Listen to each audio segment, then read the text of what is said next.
ములుగు నియోజకవర్గం అనగానే మనకు గుర్తుకొచ్చేది దేశంలో జరిగే అతిపెద్ద జాతరలో ఒకటిగా పేరున్న మేడారం సమ్మక్క సారలమ్మ జాతర. తెలుగు రాష్ట్రాల్లోనే కాదు, దక్షిణాదిలోనూ ఈ ప్రాంతానికి ప్రత్యేక ప్రాధాన్యం ఉంది. ప్రకృతితో మమేకమైన జీవితాలే ఇక్కడ మనకు కనిపిస్తాయి.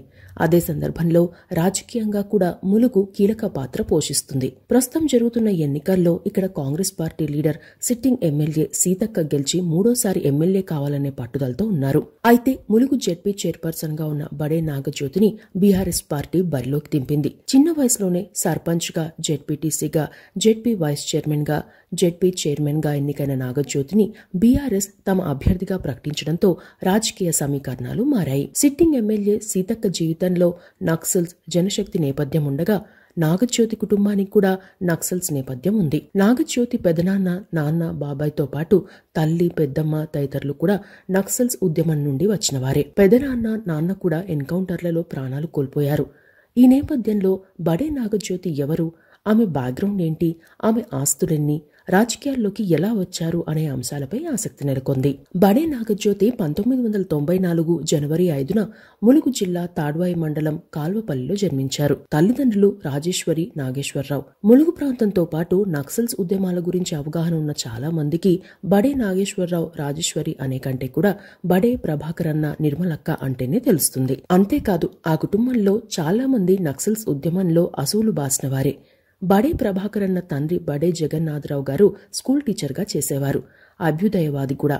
అప్పటి పరిస్థితుల నేపథ్యంలో మారుమూల ప్రాంతాల్లో తాటి ఆకులతో పాకలు వేసి విద్యాబోధన చేసేవారు. జగన్నాథరావుకి 3 కుమారులు, 2 కుమార్తెలు.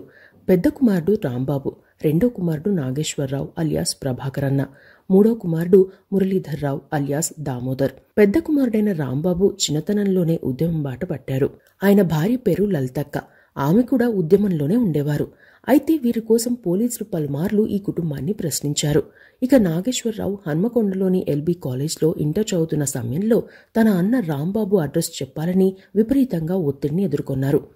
దీంతో ఆయన కూడా ఉద్యమంలోకి వెళ్లాడు. ఆయన బాటలోనే మురళీధర్రావు కూడా వెళ్లారు. దళంలోకి వెళ్లాక నాగేశ్వరరావు పేరు ప్రభాకరన్న అని, మురళీధర్రావును దామోదరన్న అని పెట్టారు.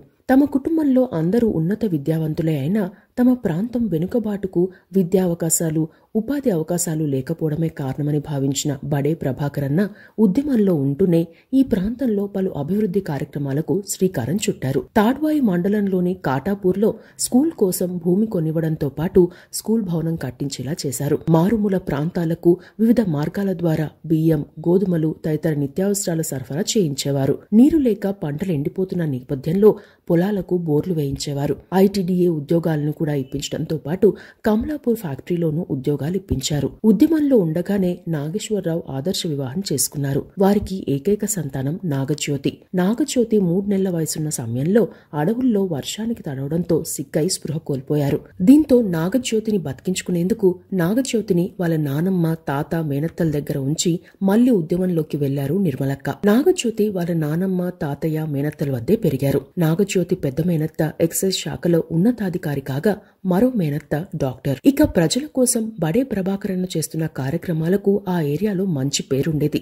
అంతా నాగజ్యోతిని సొంత బిడ్డలా చూసేవారు. అయితే స్కూల్లో ఇతర పిల్లల తల్లిదండ్రులు వచ్చి పిల్లలకు భోజనం పెడుతుంటే నాగజ్యోతికి తన తల్లిదండ్రులు రాలేదనే బాధ ఉండేది. కొన్నాళ్ల తర్వాత తల్లి రాజేశ్వరి ఉద్యమం నుండి బయటకు వచ్చారు. ఓసారి తండ్రిని చూపించేందుకు నాగజ్యోతిని అడవుల్లోకి తీసుకెళ్లారు. అక్కడ తండ్రిని చూసి, స్కూల్లో అందరి తల్లిదండ్రులు వస్తున్నారు, నువ్వు ఎందుకు రావు అని అడిగారట నాగజ్యోతి. అందుకు నాన్నకు ఏం సమాధానం చెప్పాలో తెలియక ఆకాశం వైపు చూస్తూ కన్నీరు పెట్టుకున్నారని, తన తండ్రికి సంబంధించి ఆ అంశాన్ని ఎన్నటికీ మర్చిపోలేనని ఓ ఇంటర్వ్యూలో చెప్పారు నాగజ్యోతి. అయితే ఒకే కుటుంబం నుండి పలువురు నక్సల్స్ ఉద్యమంలో ఉన్న నేపథ్యంలో ఆ కుటుంబం పైన పోలీసుల నిఘా ఉండేది. రాత్రి వేళల్లో పోలీసులు, ప్రత్యేక పోలీస్ దళాలు వచ్చి ఇంటి పైకెక్కి ఇంటి పెంకులు పగలగొట్టి ఇంట్లోకి వచ్చి చెక్ చేసేవారని ఓ ఇంటర్వ్యూలో చెప్పారు నాగజ్యోతి.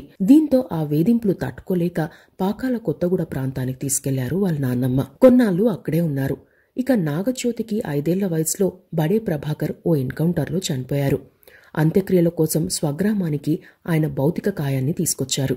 అంతమంది ఎందుకొస్తున్నారో కూడా తెలియని వయసు నాగజ్యోతిది. తన తండ్రి చనిపోయాడని తెలిసేందుకు చాలా సమయం పట్టింది. ఎందుకు చనిపోయాడో కూడా తెలియలేదని, కాలక్రమంలో తన తండ్రి చేసిన మంచి పనులను చుట్టుపక్కల వారు, బంధువులు చెప్పేవారని ఓ ఇంటర్వ్యూలో చెప్పారు నాగజ్యోతి. అదే సమయంలో నాగజ్యోతి కూడా తమ తండ్రి, పెదనాన్న, చిన్ననాన్న బాటలో ఎక్కడ వెళ్తారోనన్న భయం కూడా ఇతర కుటుంబ సభ్యుల్లో ఉండేది. దీంతో నాగజ్యోతి వాళ్ళ నానమ్మ నాగజ్యోతి వద్ద మాట తీసుకున్నారు కూడా. నాగజ్యోతి 7వ తరగతి చదువుతున్న సమయంలో ఆమె తల్లి రాజేశ్వరి అనారోగ్యంతో చనిపోయారు. ఇక నాగజ్యోతి కాల్వపల్లి తాడ్వాయి ఆశ్రమ పాఠశాలలో 5 నుండి 8వ తరగతి వరకు చదివారు. హన్మకొండ స్కూల్లో 10వ తరగతి వరకు చదివారు. ఏటూరు నాగారం ట్రైబల్ వెల్ఫేర్ కాలేజ్లో ఇంటర్ డిగ్రీ చదవగా హనుమకొండ పింగళి కాలేజ్లో ఎంఎస్సీ బాటనీ చేశారు. బీఈడీ పూర్తి చేశారు. కాలేజీలో చదువుతున్న సమయంలో విద్యార్థి సమస్యలపై పోరాడేవారు. యూనియన్ ప్రెసిడెంట్ గా చేశారు. ఆ టైంలో ములుగు ప్రాంతంలో పోడు భూముల హక్కుల కోసం పోరాటాలు జరిగేవి. ఆ పోరాటాల్లో పాల్పంచుకునేవారు. గ్రామంలో సమస్యలపై గలం విప్పేవారు. టీఆర్ఎస్ ప్రభుత్వం అధికారంలోకి వచ్చాక పోడు భూములకు మాక్సిమం పట్టాలు ఇవ్వడంతో ఆ పార్టీ విధానాలపై ఆకర్షితులయ్యారు. అయితే పోడు భూముల పట్టాలు రానివారు కొందరు ఉండడంతో వారి తరపున పలు కార్యాలయాల చుట్టూ తిరిగారు. అయినా కొందరు అధికారుల నుండి స్పందన ఉండేది కాదు. ప్రభుత్వం హామీ ఇచ్చి అమలు చేస్తున్నప్పటికీ మిగిలిన వారికి పోడు భూముల పట్టాలిచ్చేందుకు ఎదురవుతున్న ఇబ్బందులు అర్థమయ్యాయి. తన గ్రామంతో పాటు చుట్టుపక్కల ప్రాంతాల్లో బడే జగన్నాథరావు కుటుంబానికి మంచి పేరుండేది. అంతేకాకుండా గ్రామంలో సమస్యలపై నాగజ్యోతి ప్రశ్నించేవారు. దీంతో 2019 ఎన్నికల సమయంలో గ్రామంలోని కొందరు నాగజ్యోతిని సర్పంచ్ గా పోటీ చేయాలని అడిగారు. అయితే డైరెక్ట్ గా రాజకీయాల్లోకి రావాలా వద్దా అని ఆలోచించారు. తన తల్లిదండ్రులు, పెద్దమ్మ, పెద్దనాన్న, బాబాయిలు కూడా ప్రజా సంక్షేమం కోసం పనిచేశారని, అయితే వారు ఎంచుకున్న మార్గం వేరని, తాను రాజకీయాల్లోకి వెళ్లడం ద్వారా ప్రజా సమస్యలను పరిష్కరించవచ్చని అనుకుని రాజకీయాల్లోకి వచ్చారు. 2019లో కాల్వపల్లి సర్పంచ్గా ఏకగ్రీవంగా ఎన్నికయ్యారు.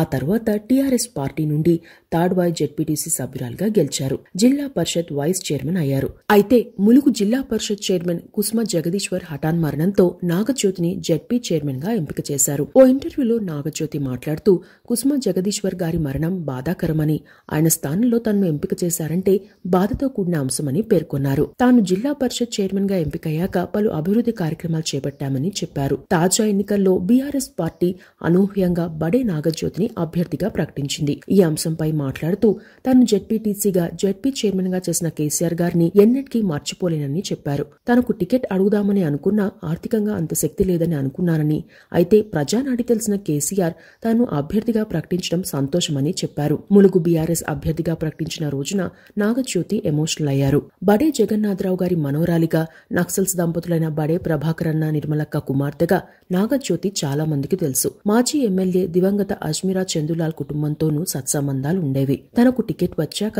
తాను అజ్మీరా ప్రహ్లాద్ నాయక్ ను వెళ్లి కలిసి మద్దతు కోరానని, అయితే ఆయన తన నిర్ణయం తీసేసుకున్నారని చెప్పారు. నియోజకవర్గంలో అందరినీ కలుపుకుని వెళ్తానని ఓ ఇంటర్వ్యూలో చెప్పారు నాగజ్యోతి.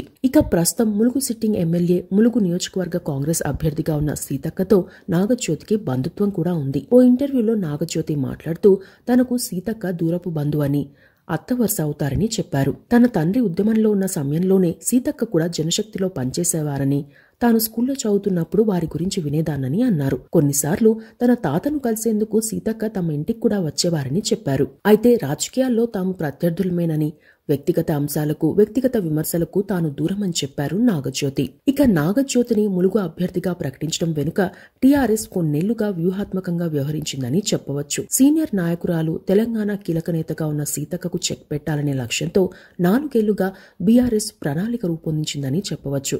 మావోయిస్ట్ బ్యాక్గ్రౌండ్ ఉన్న సీతక్కను ఢీకొట్టాలంటే ఆ సామాజిక వర్గానికే చెందిన నక్సల్స్ కుటుంబ నేపథ్యం ఉన్న నాగజ్యోతిని ఎంపిక చేయాలని పార్టీ భావించిందని చెప్పవచ్చు. ములుగు నియోజకవర్గంలో సీతక్కకు కోయ వర్గంతో పాటు నక్సల్స్ భావజాల సానుభూతి పరుల అండ కూడా ఉంది. అంతేకాకుండా సామాజిక సేవా కార్యక్రమాల్లోనూ సీతక్క ప్రజాదరణ పొందారు. ఈ నేపథ్యంలో ఆమెను ఎదుర్కోవాలంటే ఆ సామాజిక వర్గానికే చెందిన నక్సల్స్ కుటుంబ నేపథ్యం ఉన్న నాగజ్యోతిపై బీఆర్ఎస్ దృష్టి పెట్టింది. ఆమె సర్పంచ్ గా గెలిచాక జెడ్పీటీసీగా గెలిపించింది. కొన్నాళ్లకే జిల్లా పరిషత్ వైస్ చైర్మన్ గా, జిల్లా పరిషత్ చైర్మన్ గా అవకాశం ఇవ్వడం కూడా ఆ వ్యూహంలో భాగమేనన్న చర్చ నడుస్తోంది. అంతేకాకుండా ఎన్నికలకు టీఆర్ఎస్ పార్టీ ఇంకా అభ్యర్థులను ప్రకటించక ముందే అనధికారికంగా ములుగు ఎమ్మెల్యే అభ్యర్థిని ఖరారు చేశారు. గత జూన్ 7న ములుగు సభలో కేటీఆర్ మాట్లాడుతూ నాగజ్యోతిపై ప్రశంసలు కురిపించారు. తద్వారా ఎమ్మెల్యే అభ్యర్థి ఆమెనేనని చెప్పకనే చెప్పారు. ఇక నాగజ్యోతి ఫ్యామిలీ లైఫ్ విషయానికి వస్తే నాగజ్యోతి 2020లో వాజేడు మండలం ప్రగల్లపల్లికి చెందిన ఎట్టి జగదీష్ ని పెళ్లి చేసుకున్నారు. వీరిది ఆదర్శ వివాహం. కోవిడ్ నిబంధనల ప్రకారం వీరు చాలా సింపుల్ గా పెళ్లి చేసుకున్నారు. వీరికి ఒక కుమారుడున్నారు. పేరు ఎట్టి గహన్ శివన్ ధ్రువన్. కుమారుడు పుట్టాక తను 3 నెలల వయసున్న కుమారుడితోనే పలు కార్యక్రమాల్లో హాజరయ్యేవారు నాగజ్యోతి. తనతోనే తీసుకెళ్లేవారు. తనను తన తల్లిదండ్రులు 3 నెలల వయసులోనే వదిలేసి ప్రజా సంక్షేమం కోసం పనిచేశారని, నేను అంత త్యాగం చేయలేనని ఓ ఇంటర్వ్యూలో ఎమోషనల్ అయ్యారు నాగజ్యోతి. ప్రస్తుతం నాగజ్యోతి తన కుమారుణ్ణి అంగన్వాడీ కేంద్రంలో చదివిస్తున్నారు. ప్రభుత్వం చేపడుతున్న కార్యక్రమాలపై నమ్మకం ఉందని, అందుకే తన కుమారుణ్ణి అంగన్వాడీ కేంద్రంలో చదివిస్తున్నానని చెప్పారు. ప్రస్తుతం నాగజ్యోతి కాల్వపల్లిలో తన తాతగారి ఇంట్లోనే ఉంటున్నారు. తనకు సొంత ఇల్లు లేదని తాతగారి ఇంట్లోనే ఉంటున్నానని చెప్పారు నాగజ్యోతి. నాగజ్యోతి ఆస్తుల విషయానికి వస్తే 2022-23 ఆర్థిక సంవత్సరానికి గాను తన వార్షిక ఆదాయం 2,50,200 అని చూపెట్టారు. తన చేతిలో 50,000 నగదు, భర్త జగదీష్ చేతిలో 25,000 నగదు ఉందని చెప్పారు. తన పేరుతో 12 లక్షల విలువైన బంగారు ఆభరణాలు, భర్త పేరుతో 6 లక్షల విలువైన బంగారు ఆభరణాలున్నాయని చెప్పారు. హెచ్డిఎఫ్సి బ్యాంక్ అకౌంట్లో 40 లక్షల డిపాజిట్ ఉన్నట్టు చూపారు. అయితే ఎన్నికల ఖర్చు కోసం కేసీఆర్ ఇచ్చిన చెక్ ద్వారా అందిన మొత్తమని చెప్పవచ్చు. ఎందుకంటే బీఫామ్ ఇచ్చే టైంలోనే కేసీఆర్ తమ పార్టీ అభ్యర్థులకు ఎన్నికల ఖర్చు చెక్కులను కూడా ఇచ్చారు. ఇక స్థిరాస్తుల విషయానికి వస్తే కాల్వపల్లిలో వారసత్వంగా వచ్చిన 8.32 లక్షల విలువైన 3 ఎకరాల భూమి ఉంది. సొంత గ్రామంలో వారసత్వంగా వచ్చిన 2 లక్షల విలువైన ఇల్లుంది.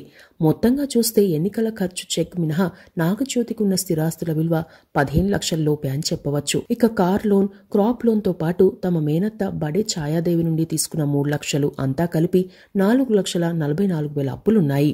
మరికొన్ని అంశాలకు వస్తే తన కుటుంబ నేపథ్యం, పల్లెపల్లెకు విస్తరించిన బీఆర్ఎస్ శ్రేణులు, ముఖ్యమంత్రి చేపట్టిన సంక్షేమ పథకాలు తన బలమని, ఓ తండ్రిలా దిశానిర్దేశం చేసిన కేసీఆర్ కు ములుగులో విజయం సాధించి కానుకగా అందిస్తాను అని చెప్పారు నాగజ్యోతి.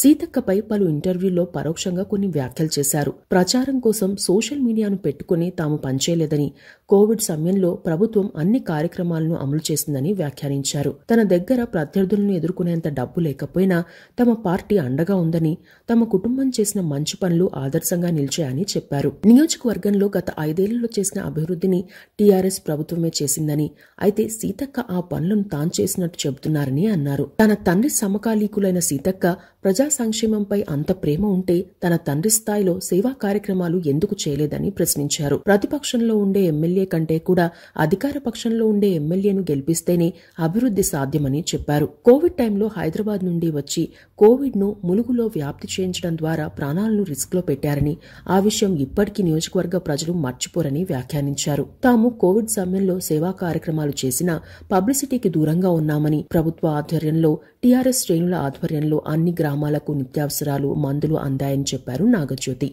ములుగు ప్రజలంతా నా వాళ్లేనని, అన్ని వర్గాలను కలుపుకుని వెళ్తానని, ములుగులో గెలిచి కేసీఆర్ గారి నమ్మకాన్ని నిలబెట్టడంతో పాటు అభివృద్ధి చేసి చూపిస్తానని చెప్పారు.